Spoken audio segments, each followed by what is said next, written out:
That is how you put cheese on the sandwich. Just straight up melted on the grill. Now for our toppings. First, layers of tomato going on top of the cheese. Top one gets a flip. It goes on top. Get this. Now he gives it a little bit of a cut. First thing you gotta do, cut along the bone. Like that, along the cut. Guacamole. Now, if you cut it after you put the guacamole would go everywhere. We're cutting this. Beautiful white mayonnaise. We're aiming for a medium.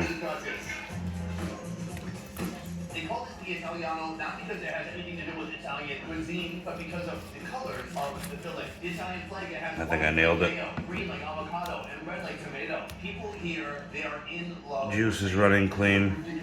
That's the way I like my steak. Smile.